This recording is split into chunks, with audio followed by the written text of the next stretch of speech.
नमस्कार दोस्तों, स्वागत है आपका आपके अपने यूट्यूब चैनल मन अप स्टोरीज में। दोस्तों, कहानी चल रही है ये प्यार नहीं आसान, और इसके दोस्तों 4 पार्ट अपलोड हो चुके हैं। ये 5वां पार्ट है।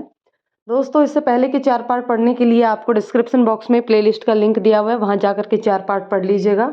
उसके बाद इस पार्ट को पढ़िएगा। तो चलिए इस पार्ट को हम शुरू करते हैं। तुम एक काम करो कि मुझे मेरी बेटी से मिलवा दो, मैं तुम्हें माफ़ कर दूंगा। संकल्प के मुंह से ये सुनकर सृष्टि घबरा गई और प्रश्नवाचक निगाहों से देखने लगी। संकल्प उसकी आंखों में झांकते हुए बोला, ऐसे क्यों देख रही हो? जब तुम मेरी हो तो तुम्हारी बेटी भी मेरी है। मैं वादा करता हूं कि मैं तुम्हारे अतीत की सारी कड़वी यादों को भुला दूंगा। तुम दोनों को इतना प्यार दूंगा जितना आज तक किसी ने ना दिया हो। सृष्टि की आंखें झुक गई। वह कुछ बोल ना पाई। सृष्टि, अब खामोश ना रहो। कहाँ है मेरी बेटी और क्या नाम है उसका? तब सृष्टि ने उसे रुकने का इशारा किया और भागकर घर के पीछे वाले हिस्से में गई। और जब वापस आई तो संकल्प ने देखा कि उसकी गोद में बहुत ही प्यारी सी खूबसूरत बच्ची थी और उसके पीछे पीछे 4 और लड़कियां भी। उसने बताया, संकल्प, ये हमारी बच्ची देवी है और यह वह लड़कियां हैं जिसे तुम डांस सिखाती हो, है ना? संकल्प ने सृष्टि की बात काटते हुए कहा। सृष्टि बोली, हाँ संकल्प, वही हैं। पर मेरे जाने के बाद क्या होगा इनका? ये बेचारी भी इसी दलदल में मार दी जाएंगी। संकल्प, कुछ करो प्लीज और इन्हें भी इस नर्क से निकालो। संकल्प ने कहा, तुम सब चिंता मत करो, मैं बहुत ही जल्द तुम सबको ताई के चंगुल से आज़ाद करवा के रहूंगा। सभी लड़कियां सृष्टि से लिपट गई। संकल्प ने कहा कि तुम सब आराम से रहो और मैं कल सुबह आऊंगा। उसने देवी के माथे को चूमते हुए कहा, मेरी परी का ख्याल रखना सृष्टि। अब मैं चलता हूँ और सुबह मिलता हूँ। सृष्टि को दिलासा देकर और अगले दिन वापस आने का वादा कर संकल्प लौट गया। सृष्टि भी संकल्प के संग अपने खूबसूरत जिंदगी के सपने सजाने लगी। उसने अपनी बेटी को गोद में उठाया और नाचने लगी। सभी साथ ही चारों लड़कियां भी अपनी आज़ादी के सपने सजाने लगी। उस रात हर किसी के दिल में कुछ ना कुछ मचल रहा था। ताई भी बहुत सारे पैसों के सपने देख रही थी। वह सोच रही थी कि इतने सारे पैसों से वो क्या क्या करेगी। फिर उसके दिमाग में आया कि उसने कोई निश्चित रकम तो बताई नहीं, कहीं वह आया ही नहीं या पैसे ना दिए तो। पर अगले ही पल वह आश्वस्त होते हुए खुद से कहती है, नहीं, वो जरूर आएगा। संकल्प सृष्टि से सच्चा प्यार करता है, वरना कौन आता है इस दर पर। 20 साल पहले अगर किसी ने अपना वादा निभाया होता तो आज मैं यहाँ नहीं होती। उस पल को याद करके ही ताई के चेहरे पर क्रोध और नफरत की बूंदें झलकने लगती हैं। और अगर ऐसा नहीं होता तो सृष्टि को इतनी आसानी से हरगिज न जाने देती। जब संकल्प ने सृष्टि को ले जाने की बात कही तो ताई उस वक्त हाँ कहने वाली ताई नहीं, बल्कि 20 साल पहले वाली शारदा थी, जो सृष्टि की तरह ही जिंदगी जीना चाहती थी, प्यार करना चाहती थी। एक खूबसूरत जिंदगी के सपने देखने वाली मासूम शारदा। अतीत की गलियों में चक्कर लगाते लगाते ताई को ऐसा चक्कर आया कि वो गस खाकर जमीन पर गिरने वाली थी। लेकिन कमरे में उसी वक्त दाखिल सृष्टि ने बड़ी फुर्ती से उसे गिरने से पहले ही पकड़ लिया। पर तब तक ताई बेहोश हो चुकी थी। सृष्टि ने बड़ी सावधानी से उन्हें बिस्तर पर लिटाया और जल्दी से पानी लाई। पानी की चंद बूंदें जब उनके चेहरे पर पड़ी तो उन्होंने अपनी आंखें खोल दी। सामने सृष्टि को देखकर उनकी आंखों में गर्म जज्बात बहने लगी। सृष्टि ने बड़े प्यार से पूछा, क्या हुआ? आपकी तबीयत ठीक नहीं है क्या? और आप रो क्यों रही हैं? दुख और पश्चाताप के कारण ताई का गला भर आया। वह कुछ बोल नहीं पा रही थी। सृष्टि ने उसके सिर पर हाथ फेरते हुए कहा, मैं आपको डॉक्टर के पास ले चलूं? तो ताई ने सृष्टि का हाथ पकड़ लिया और बोली, मुझे माफ़ कर दो बेटा, मैंने बहुत पाप किए हैं और तुम्हें भी बहुत तकलीफ दी। पर मैं भी क्या करती मेरे अतीत के जख्मों ने मुझे खुदगर्ज बना दिया था। सृष्टि ने उसके आंसू पोंछते हुए कहा, नहीं ताई, ऐसा नहीं है। मैं आपके अंदर छुपे मेरे लिए आपके प्यार को समझती हूँ।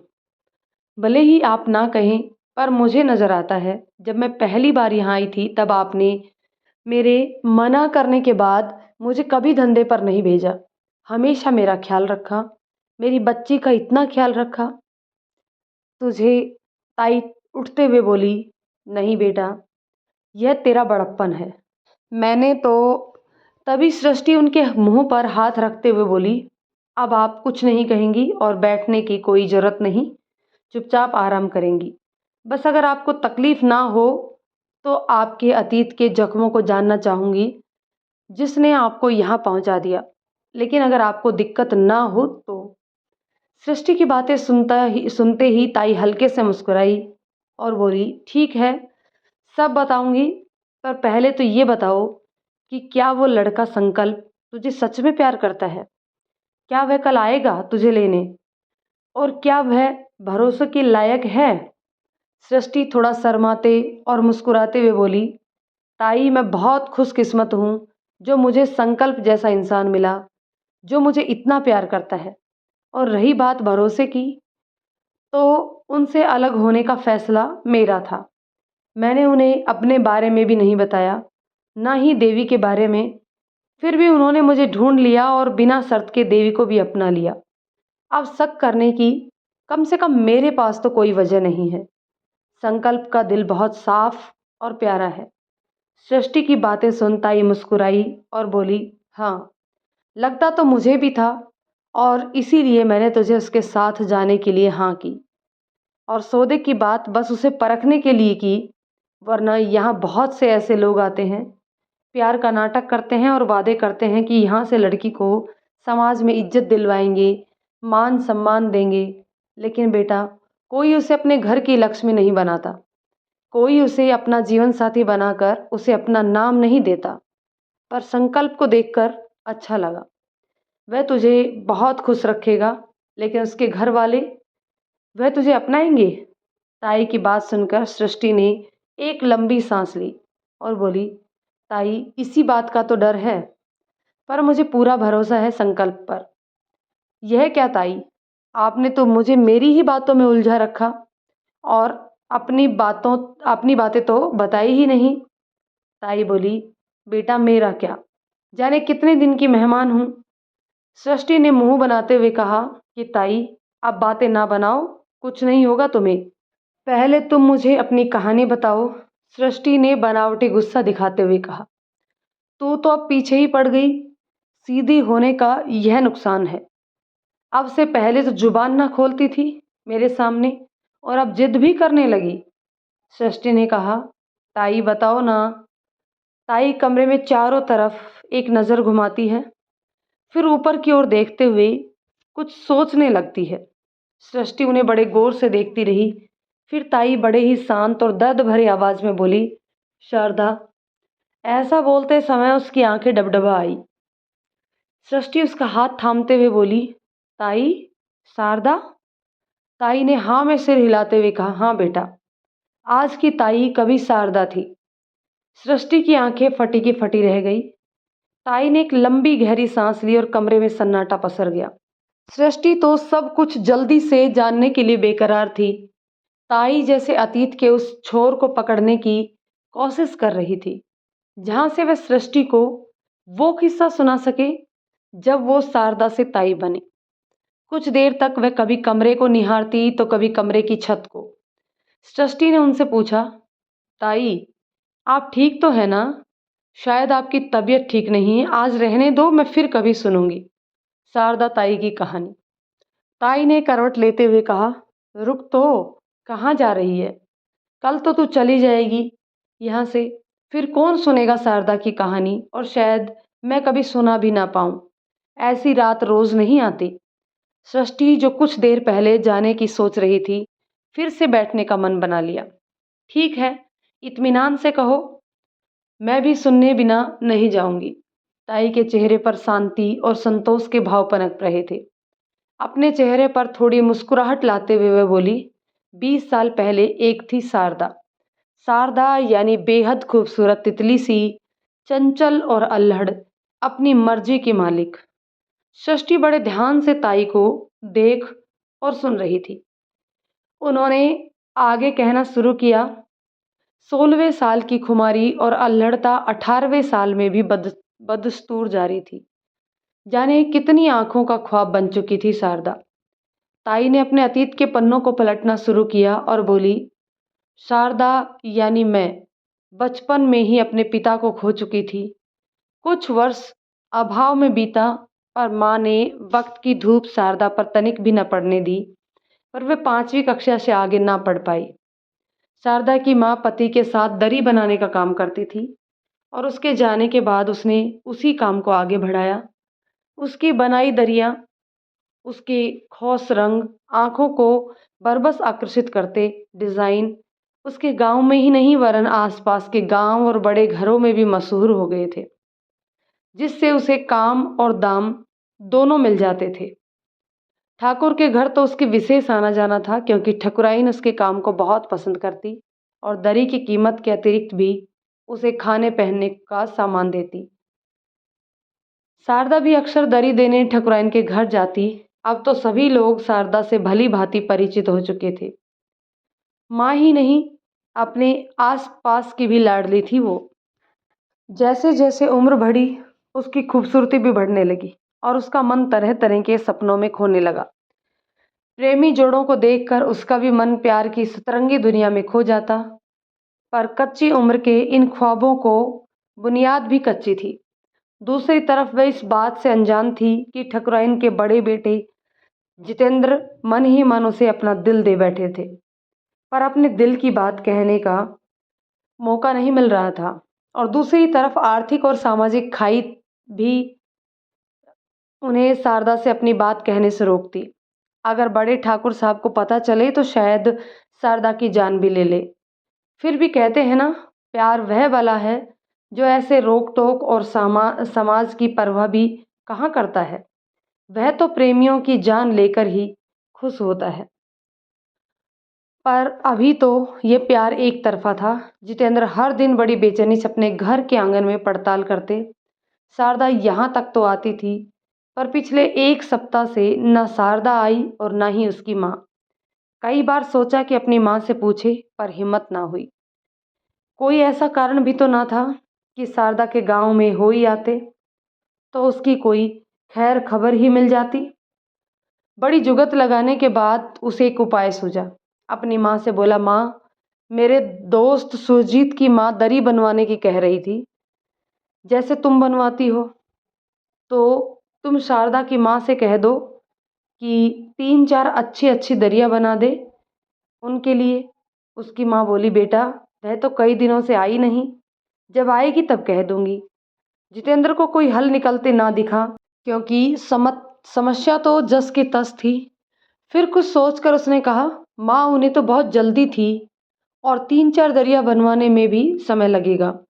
तब माँ बोली, अगर ज़्यादा ही जल्दी है तो जाकर उसके घर बोलाओ। माँ की बात सुनकर जितेंद्र मन में बहुत खुश हुआ, पर अभी एक पड़ाव और था। उसने कहा, पर माँ, सुरजीत ने तो घर देखा ही नहीं है उनका। तब जितेंद्र की माँ बोली, अरे तो तूने तो देखा है, लेकर चले जाओ, इसमें इतना नखरे क्यों कर रहे हो। जितेंद्र की तो मानो शारदा से मिलने की मुराद पूरी हो गई और उसे देखने के ख्याल से ही उसके मन में लड्डू फूटने लगे। पर अपनी खुशी को दबाते हुए बोला, वैसे मुझे दूसरे काम हैं, पर नहीं गया तो फिर सुरजीत नाराज हो जाएगा। ऐसा करता हूँ, मैं आज ही चला जाता हूँ, फिर आकर अपने काम करूँगा। माँ ने बिना उसकी तरफ देखे कहा, जो ठीक लगे करो। उस समय जितेंद्र को देखती तो शायद अंदाजा लगा पाती कि वो कितना खुश था। माँ की रजामंदी ले वह अपने दोस्त सुरजीत के घर पहुंचा और उसको साथ लेकर वह शारदा के गांव की ओर चल पड़ा।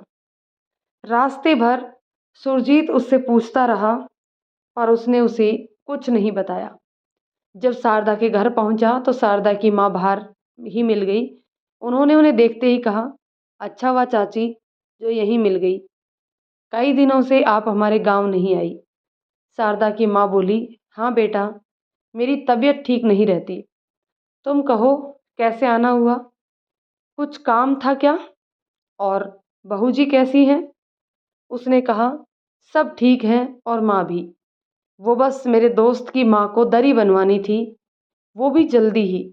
इतना सुनते ही सुरजीत जितेंद्र का मुंह ताकने लगा और बोला, लेकिन जीतू, माँ ने तो। हाँ हाँ, सब पता है सुरजीत। माँ ने कहा है कि दरी सबसे खूबसूरत होनी चाहिए, पर तुम चिंता मत करो, चाची की बनाई दरी आसपास के गांव में मशहूर है। जितेंद्र ने सुरजीत को बोलने का मौका ही नहीं दिया और उसे इशारों ही इशारों में चुप रहने का संकेत किया। शारदा की माँ एक साथ 4 दरियों की बात सुनकर बहुत खुश हुई और पैसों का हिसाब लगाने लगी, पर समझ न पाई। तब उसने शारदा को आवाज़ लगाई, क्योंकि शारदा ही पैसों का हिसाब किताब रखती। उसने सुरजीत से कहा, हाँ बेटा, बहुत अच्छी दरी बनाऊंगी मैं, तुम चिंता मत करो। जैसे ही शारदा बाहर निकली, उसे देखकर जितेंद्र की आंखें चमक उठी। उसकी नज़रें उसी पर टिक गई और फिर किसने क्या कहा क्या किया, उसे कुछ भी खबर नहीं। सुरजीत ने उसे कचोटा, अब चलोगे या यहीं रहना है? जितेंद्र जैसे नींद से जाग गया हो और बोला, हाँ चलना है, बस तुम्हारा काम हो जाए। सुरजीत बोला, हो गया महाराज, आपके चक्कर में 4 दरियों का बयाना दे दिया, अब और क्या करूं? उसने हंसते हुए कहा, दोस्त के लिए इतना भी नहीं कर सकते? तब सुरजीत बोला, यार जीतू, तुम्हारे लिए तो सब कुछ कर लूँगा, पर तुम जानते हो कि यह रिश्ता कभी पूरा नहीं होगा। तुम्हारे पिता, क्या उनका ख्याल नहीं आया? उन्हें पता लगा तो बवाल होगा, और जो शारदा के साथ होगा उसके लिए कौन जिम्मेदार होगा? जितेंद्र उसकी बात सुनकर सोच में पड़ गया। फिर बोला, अरे कुछ नहीं होगा, कुछ दिनों का गुस्सा, फिर सब शांत हो जाता है। सुरजीत बोला, काश कि ऐसा ही होता। देख भाई, अभी समय है, अपना रास्ता बदल ले। पर जितेंद्र ने तो जैसे उसकी बात सुनी ही नहीं थी। कुछ दिनों बाद शारदा ठाकुर के घर पहुंची दरी देने, तो संयोग से उस दिन जितेंद्र वहीं था और उसके पिता भी घर से बाहर थे। शारदा ठकुराइन से बोली, चाची, सुरजीत की दरी आप भिजवा देना, क्योंकि मुझे उनके घर का पता नहीं मालूम, या फिर हमें पता बता दे, तब मैं पहुंचा सकती हूँ। जितेंद्र तो जैसे ऐसे ही किसी मौके की तलाश में था। वह झट से बोला, हम क्यों पहुंचा दें, तुम खुद जाकर दो। तुम्हें पता नहीं मालूम तो मैं साथ चलता हूँ। ठकुराइन को इसमें कुछ भी अजीब न लगा। शारदा और जितेंद्र साथ साथ चलने लगे। शारदा दरी की गठरी सिर पर रखे चली जा रही थी, जबकि जितेंद्र उसे अपने दिल की बात बताने के लिए परेशान था। कुछ दूर जाकर जब वह बोला, शारदा, तुमने आगे पढ़ाई क्यों नहीं की? वो बोली, हमारे पिताजी कोई कुबेर का खजाना तो नहीं छोड़कर गए, ना ही वह आपके पिताजी की तरह कोई रईस ठाकुर है। शारदा का इतना कहना था कि जितेंद्र तुरंत बोल पड़े, तुम्हारे पिताजी ठाकुर ना सही, पर तुम ठकराइन बन सकती हो, अगर तुम चाहो तो। जितेंद्र की बात सुनकर शारदा चलते चलते रुक गई और उसकी तरफ देखने लगी। वह कुछ कुछ समझ गई थी, पर पूरी तरह नहीं। उसने कहा, आप कहना क्या चाहते हैं, साफ साफ कहिए। जितेंद्र ने भी बिना किसी लाग लपेट के सीधे शब्दों में उससे कह दिया, शारदा, मैं तुम्हें बहुत पसंद करता हूँ, ब्याह करोगी मुझसे? शारदा यह सुनकर एक पल को असहज हो गई, पर अगले ही क्षण बड़े जोर से हंसी और बोली, आप ठहरे बड़े आदमी, पैसे से भी और जाति से भी। कहाँ आप, कहाँ मैं, ऐसा मजाक नहीं करते ठाकुर साहब। और वह तेज तेज चलने लगी। उसके मन में भी अनेक हलचल होने लगी। जितेंद्र ने कहा, मैं इन सब को नहीं मानता, प्रेम इन सब को नहीं मानता, बस तुम्हारी रजामंदी चाहिए। शारदा रुकी और कटाक्ष करते हुए बोली, मैं हाँ कह दूंगी तो क्या सारा समाज बदल जाएगा, उसकी सोच बदल जाएगी, या आपके पिताजी हमें अपना लेंगे? क्या मुझ जैसी छोटी जात की लड़की को वह सम्मान मिलेगा जो बड़े घराने की लड़कियों को मिलता है? जितेंद्र के पास शारदा की बातों का कोई जवाब नहीं था, पर कुछ सोचते हुए उसने शारदा से पूछा, सब सवालों को एक तरफ कर बस मेरी एक बात का जवाब दो। क्या तुम मेरे साथ चलोगी? मैं तुमसे वादा करता हूँ कि हर हाल में तुम्हारा साथ दूंगा, और अगर पिताजी ने तुम्हें नहीं अपनाना चाहा तो मैं घर छोड़ दूंगा। मैं तुमसे बहुत प्यार करता हूँ शारदा, मेरा विश्वास करो। शारदा अपने भाग्य पर इतराने लगी, पर बिना कोई जवाब दिए वह चली गई। अब शारदा को भी जितेंद्र जचने लगा। खुद को आईने के सामने निहारती, फिर खुद से कहती, क्या कमी है मुझ में? मैं कोई ठकुराइन से कम हूँ क्या? रूप रंग सब में उनसे 20 ही हूँ, तभी तो छोटे ठाकुर ने मुझे चुना है। ऐसे वह भी कम नहीं है रुआब में। बड़ी जाति की उपेक्षा की शिकार शारदा के मन में वो स्थान पाने की लालसा जाग उठी, और उससे भी बढ़कर जितेंद्र जैसे युवक का उसकी ओर आकर्षित होना उसे खुद पर गर्व महसूस कराता। उसे प्रेम की परिभाषा पता नहीं थी, पर उस वक्त जो उसे महसूस हो रहा था वह उससे बेहद खुश थी। धीरे धीरे मुलाकातों का सिलसिला चलने लगा। फिर जितेंद्र की तरफ से अनेक उपहार शारदा को मिलने लगे और दोनों के बीच आकर्षण बढ़ने लगा। इसी के साथ इस रिश्ते की चर्चा भी गांव में होने लगी। लोग दबी जुबान से कहते कि शारदा ने ठाकुर पर जादू टोना कर दिया है। यह चर्चा उड़ते उड़ते ठाकुर के कानों तक भी जा पहुंची, और फिर पाबंदियों का दौर शुरू हो गया। पर जब हम किसी इच्छा को जबरन रोकने की कोशिश करते हैं तो और भी बढ़ती जाती है। जितेंद्र की नसों में भी ठाकुरों का खून उबलने लगा। शारदा से ना मिल पाने की कसक उसे और भी परेशान करने लगी। वे बड़े ठाकुर ने अपना दांव चल दिया और शारदा की माँ को गुपचुप तरीके से गांव छोड़ने का फरमान ठाकुर ने भिजवा दिया। शारदा की माँ के पास कोई और रास्ता नहीं था। इससे पहले कि कोई अनहोनी हो, वह अपनी बेटी के साथ इस गांव को छोड़ देना चाहती थी, पर शारदा के मन मस्तिष्क पर जितेंद्र के प्रेम का ज्वर चढ़ चुका था। उसने सुरजीत के हाथों आनन फानन में जितेंद्र के पास संदेशा भिजवाया कि वह उसके साथ चलने को तैयार है। जब सुरजीत ने यह संदेशा जितेंद्र को दिया तो उसने भी कहला भेजा कि वह आज रात शारदा को लेकर बहुत दूर चला जाएगा, पर पिता की दहाड़ के आगे उसका सारा प्रेम पानी हो गया। जितेंद्र को भी घर में बंद कर दिया गया। माँ ने जितेंद्र को समझाया कि यदि वह अपने पिता के खिलाफ गया तो संपत्ति और जान दोनों से हाथ धो बैठेगा। शारदा उनकी बराबरी की नहीं है और उसे बिरादरी के सामने स्वीकार भी नहीं किया जा सकता। उसे कच्ची उम्र का प्यार कहे या महज आकर्षण, जितेंद्र को माँ की बातों में ढलते देर न लगी। उधर जितेंद्र का संदेश पाकर शारदा बहुत खुश हुई और अपना सामान बांधकर चुपचाप रात के अंधेरे में पक्की सड़क तक आ गई। जाने कौन सी ताकत शारदा में आ गई कि ना उसे अंधेरे से डर लगा, ना बड़े ठाकुर से, और ना ही अपने अंजाम से। रात भर इधर उधर चक्कर काटती रही, लेकिन पूरी रात जितेंद्र नहीं आया। जब सुबह का सूरज अपनी किरणों के साथ आया तो शारदा के सपनों के साथ साथ उसके विश्वास को भी चूर चूर कर दिया। अपना यह अपमान वह बर्दाश्त ना कर सकी और चीखती चिल्लाती ठाकुर के घर जा पहुंची और जोर से दहाड़ी, अरे नामर्द, डर गया अपने बाप से? कहाँ गई वह बड़ी बड़ी बातें?